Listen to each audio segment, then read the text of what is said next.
شروع اللہ کے نام سے جو سب پر مہربان ہے، بہت مہربان ہے۔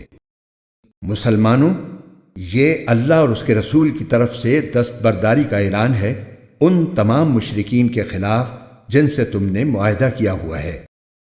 لہٰذا اے مشرکو، تمہیں 4 مہینے تک اجازت ہے کہ تم عرب کی سرزمین میں آزادی سے گھومو پھرو، اور یہ بات جان رکھو کہ تم اللہ کو عاجز نہیں کر سکتے، اور یہ بات بھی کہ اللہ اب کافروں کو رسوا کرنے والا ہے۔ اور حج اکبر کے دن اللہ اور اس کے رسول کی طرف سے تمام انسانوں کے لیے یہ اعلان کیا جاتا ہے کہ اللہ بھی مشرکین سے دستبردار ہو چکا ہے اور اس کا رسول بھی۔ اب اے مشرکو، اگر تم توبہ کر لو تو یہ تمہارے حق میں بہت بہتر ہوگا، اور اگر تم نے اب بھی منہ موڑے رکھا تو یاد رکھو کہ تم اللہ کو عاجز نہیں کر سکتے، اور تمام کافروں کو ایک دکھ دینے والے عذاب کی خوشخبری سنا دو۔ البتہ مسلمانوں، جن مشرکین سے تم نے معاہدہ کیا پھر ان لوگوں نے تمہارے ساتھ عہد میں کوئی کوتاہی نہیں کی اور تمہارے خلاف کسی کی مدد بھی نہیں کی، تو ان کے ساتھ کیے ہوئے معاہدے کی مدت کو پورا کرو۔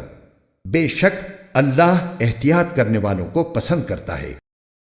چنانچہ جب حرمت والے مہینے گزر جائیں تو ان مشرکین کو جنہوں نے تمہارے ساتھ بدعہدی کی تھی، جہاں بھی پاؤ قتل کر ڈالو، اور انہیں پکڑو، انہیں گھیرو، اور انہیں پکڑنے کے لیے ہر گھات کی جگہ تاک لگا کر بیٹھو۔ ہاں، اگر وہ توبہ کر لیں اور نماز قائم کریں اور زکوٰۃ ادا کریں تو ان کا راستہ چھوڑ دو، یقیناً اللہ بہت بخشنے والا بڑا مہربان ہے۔ اور اگر مشرکین میں سے کوئی تم سے پناہ مانگے تو اسے اس وقت تک پناہ دو جب تک وہ اللہ کا کلام سن لے، پھر اسے اس کی امن کی جگہ پہنچا دو، یہ اس لیے کہ یہ ایسے لوگ ہیں جنہیں علم نہیں ہے۔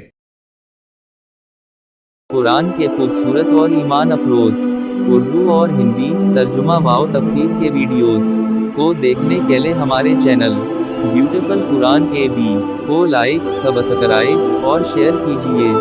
شکریہ۔